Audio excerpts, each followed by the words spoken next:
everyone and wish you all a very happy World Read Aloud Day. I am author Paulomi Babre, a 11-year-old residing in Navi Mumbai. Well, I started reading at the age of 4 and I'm still in love and I'm still reading a lot of books.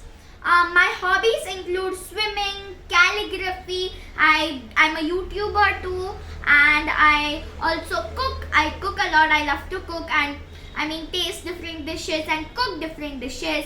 And I also was selected as the finalist in a competition, app making competition hosted by CodeLQ. And I've also published an official app, and I also have a small business called Tassels, where I sell and I make and I sell bookmarks, magnets, wall hangings and so many others. Well, of course, I do love to write and also read, as I mentioned before.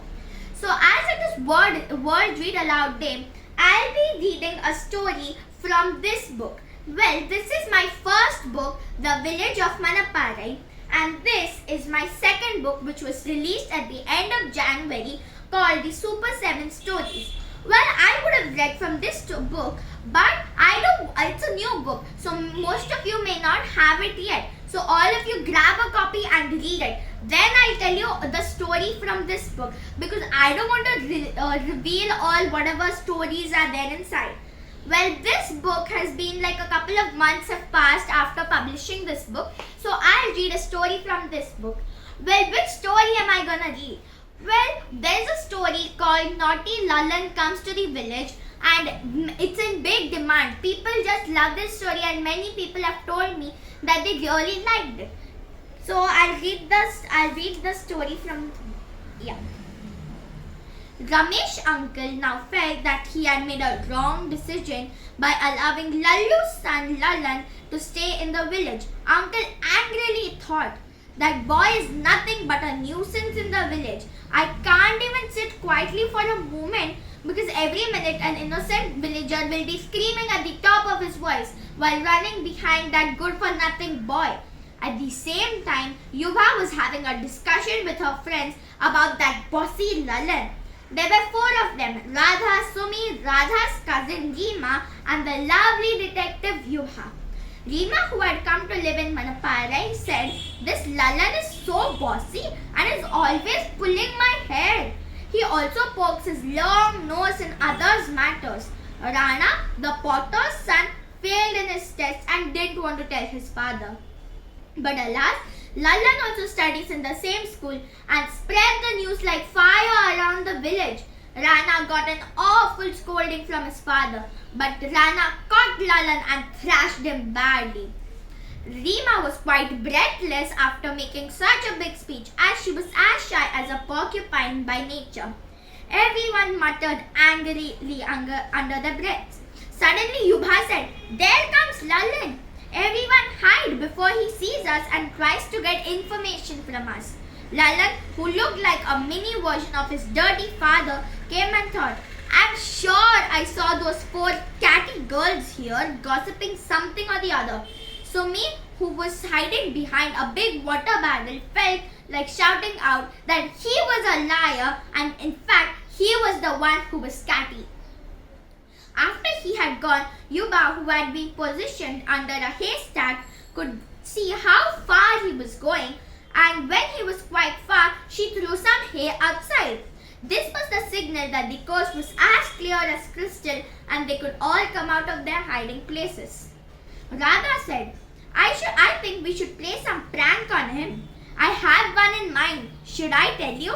All the other girls grimly nodded and said, "Everyone knows how fond is Lalan of the cave near the hill where the shepherds go.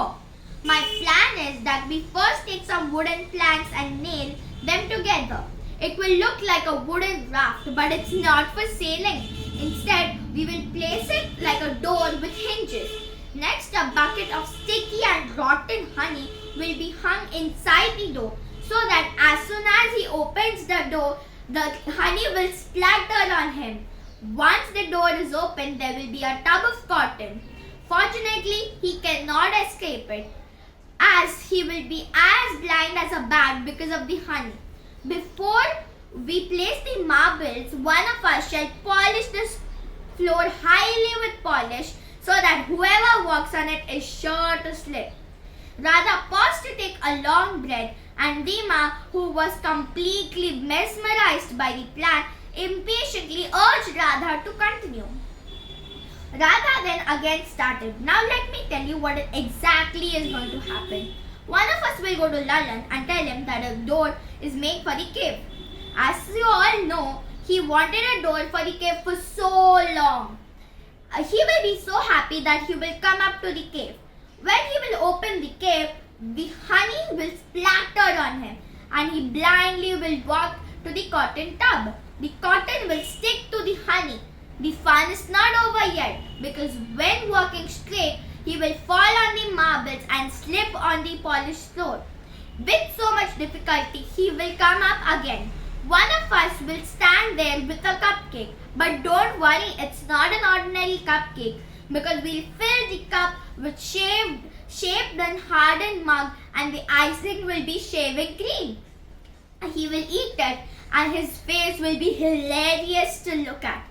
Then the rest of us will pin him down, and if he apologizes, we'll remove the cotton for him and make him clean. Sumi said, if we have to do such a big plan, we must start something and contribute something. We all must contribute something. Yuba said that she would get whatever she could find and they all will meet near the cave. Yuba went home and the first thing she heard was Lakshmi Party shouting, Yuba, what should I do with this jug of rotten honey? The garbage man is telling he won't take it, and if I put it out in the garden, the ants will start coming. Yuba was so excited to see the honey jar that she couldn't believe her ears. She told Party, me and my friends.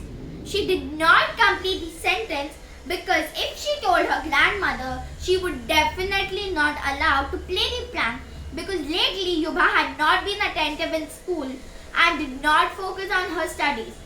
Party suspiciously looked at her. Yubhashana quickly lied and said, no Party, I just was scared to tell you that me and my friends accidentally spilled some paint on Snowy and so you need to give him a bath all over again. So as an apology, I'll take the honey barrel. Party said, oh no need to get worried. Anyways, I was planning to give him a bath because that silly rabbit jumped into the rotten honey jar and when I removed it, he smelled nasty. Yuba took the jar of honey, making a mental note to dip Snowy in paint.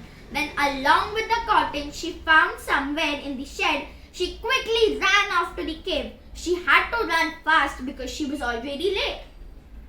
When she reached the cave, she saw Radha with the wooden planks and marbles, Sumi with the cupcake bowl, floor polish and shaving cream, and Reema with nails and a hammer. Radha took the lead with a glint in her eye. If we want to finish this quickly, we need to split the jobs in groups. Yuba and Sumi will join the planks and nail it to the door. Reema will arrange the honey barrel and the tub of cotton. I will polish the floor highly and spread the marbles. Yuba and Reema said, aye aye Captain, and departed to their jobs. Yuba and Sumi sat down to the hard task of nailing the planks. After about an eternity, they finally nailed it to the cave somehow. Radha on the other side was in a mighty mess because every time she tried to get up, she slipped down again. After a lot of efforts, she finally wriggled out of the cave. When they all caught a sight of each other, they burst into peals of laughter. Yuba said, oh Radha, you look like a brown worm and smell like one too.